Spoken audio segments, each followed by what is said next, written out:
Is everybody in one piece after all this rain and blustery weather? It's a great pleasure to be with you all today here in Gloucester for this very special Armed Forces Day event.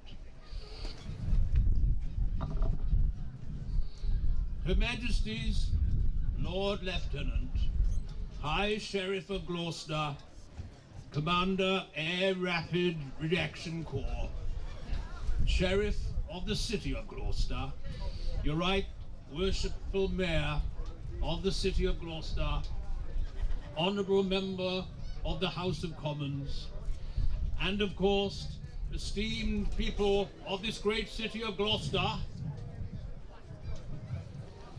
as your Prime Minister, may I say it's a very distinctive honour to be here today on this very special, magnificent occasion, Armed Forces Day. I'd like to express my heartfelt thoughts and very well expressed thanks to the organising committee for their hard work and dedication ahead of this splendid event today. I today have been invited to be here as your instant recognizable and iconic guest. I'm acutely aware and deeply appreciative of the role played by this great city of Gloucester during Britain's grave and troubling past. In particular, I want to highlight and pay tribute to the great and auspicious historic achievements of the Gloucester Regiment, the Gloucesters. Let's put your hands together once again, ladies and gentlemen, for the Gloucesters. Thank you very, very much. Since 1881, in the glorious reign of Queen Victoria, the Gloucesters have tirelessly and gallantly served this county and their country. Time and time again, the Gloucesters courageously embarked on a long and arduous, but nevertheless unstoppable journey towards claiming the victorious prize. During, ladies and gentlemen, the dark and tempestuous days of the world wars, the Gloucesters played a vital and lasting role in securing Britain's eventual hard-fought victories. Allow me, ladies and gentlemen, distinguished guests, to give you the very briefest history of the Gloucesters. In the Great War that ranged between 1914 and 1918, a total of 16 battalions of the regiment saw active service in France and in Flanders, in Italy, in Gallipoli, in Egypt, in Mesopotamia, in Persia, and in Salonika. Across the vast and desolate theatre of war, their courage and heroism, that special heroism which is of the Gloucesters, won them no fewer than 75 very distinguished honours.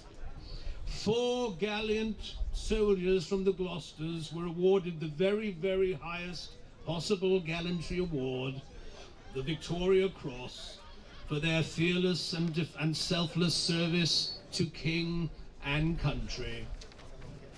During the Second World War, an event, ladies and gentlemen, in which I in fact played something of a walk-on part, 4 battalions of the Gloucesters saw active service under the regiment's colours. The 2nd and 5th battalions both fought in the Battle of France, and after almost very, very significant losses in the Battle of Dunkirk, they were reformed. The 2nd Battalion landed at Gold Beach on D-Day and fought the Allied campaign across northwest Europe. The 1st Battalion was involved in retreat from Rangoon during the Japanese conquest of Burma, and the 10th Battalion saw active service in the defeat of the Japanese forces during the campaign in Burma, 1944 to 45. Ladies and gentlemen, distinguished guests, when I heard first mention of the Royal Gloucestershire Hussars, my first reaction was, hurrah for the Hussars! Ladies and gentlemen, my notes for this speech said that the Hussars, the Royal Gloucestershire Hussars, were in fact attached to the Desert Rats.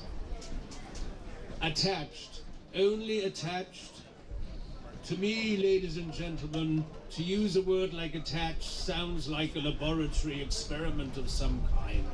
In fact, it is my view that the Gloucestershire Hussars were front and center in North Africa at the Battle of Gazala in North Africa in 1942.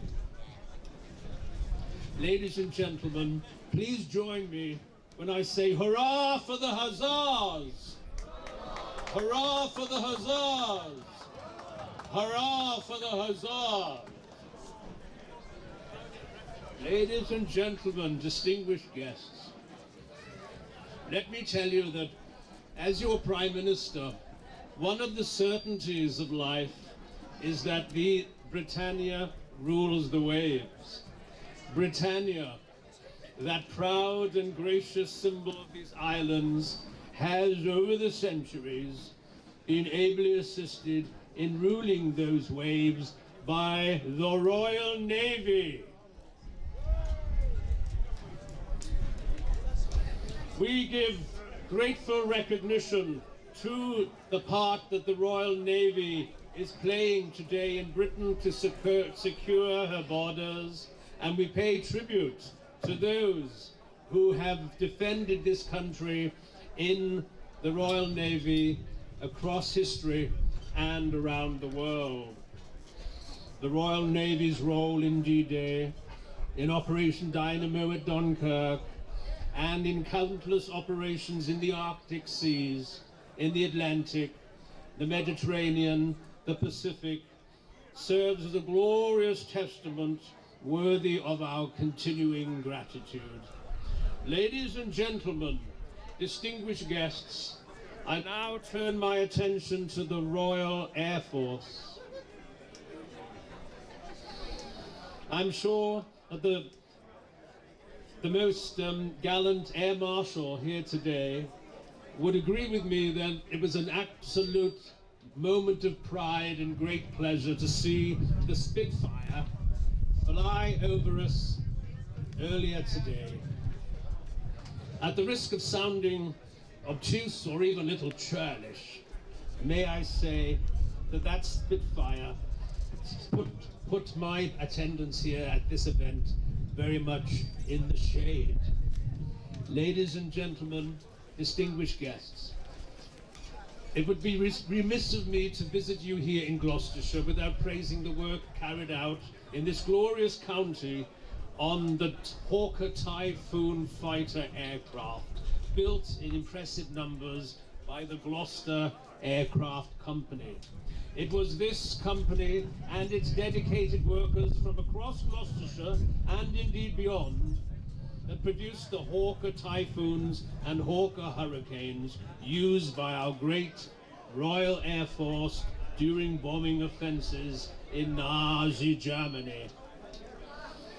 Remaining for a moment, ladies and gentlemen, in the domain of the Royal Air Force, may I put out to you now that, let me tell you that there were no fewer than 30 aircraft facilities and airfields in Gloucestershire during the Second World War. And I give you now, ladies and gentlemen, a short roll call of those airfields and bases here in the glorious county of Gloucestershire. RAF Ashton Down, RAF Bamford Farm, RAF Barnsley Park, louder please, RAF Bilberry, RAF Boddington, RAF Chedworth, RAF Filton, RAF Innsworth, RAF Quedgeley, RAF Staverton, and ladies and gentlemen, finally, and I venture to say most remarkably, RAF Down Amley. RAF Down Amley, you may be familiar with it. The P, in fact, is silent. You know about a silent P? Who can say? This facility here in Gloucestershire was home to 48 271 Squadron, as well as the 1st Canadian Parachute Battalion and the 3rd Parachute Brigade headquarters. I invite you, ladies and gentlemen, now to imagine the scene in June of 1944 as trusty Douglas Dakota aircraft, towing Horsa gliders behind them, took off destined for the front line in France. Those gliders and the men in them would silently descend like fearless condors just over the Andes, and they would valiantly descend for their mission over Normandy. On D-Day, that day that turned history around, 570 paratroopers left Down Amley for Normandy. RAF Down Amley also played a pivotal role in Operation Market Garden and what then became the Battle of Arnhem in September of 1944. It was from the RAF Down Amley aircraft takeoff center that one of our bravest pilots, ladies and gentlemen, Flight Lieutenant David Lord, took off to an unknown fate in the hugely significant Battle of Arnhem.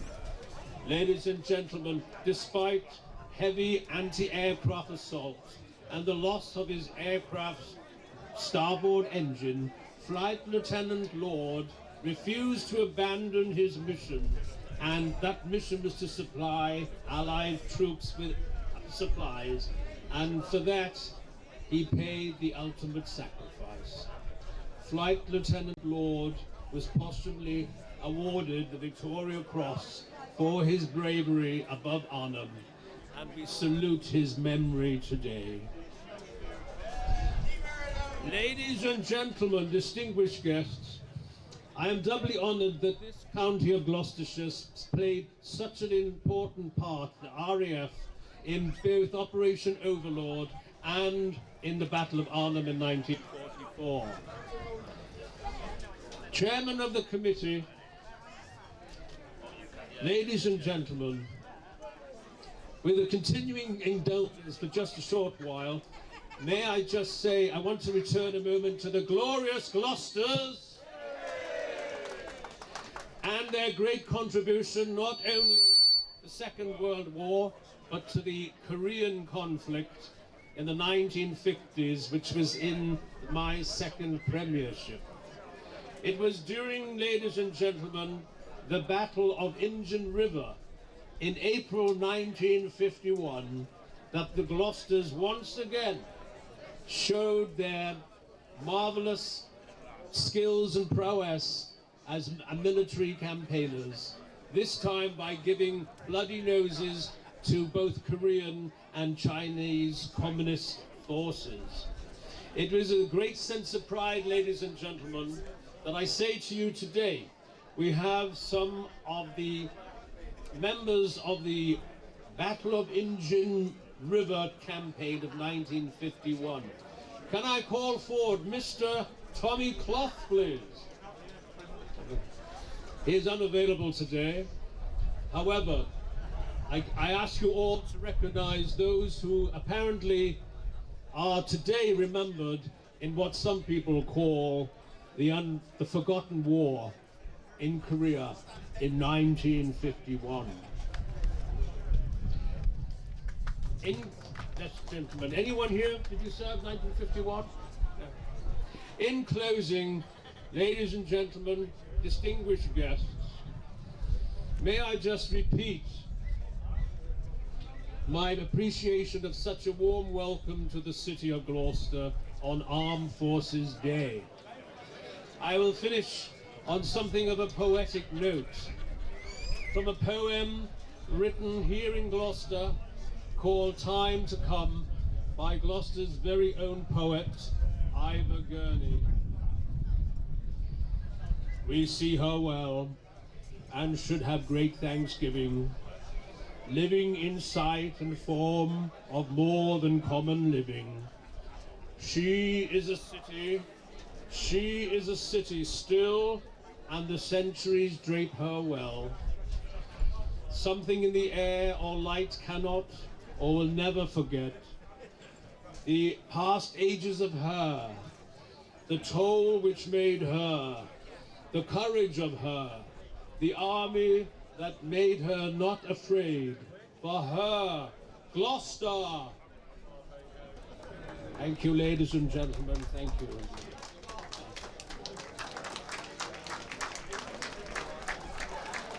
God bless Gloucester and God bless Gloucestershire.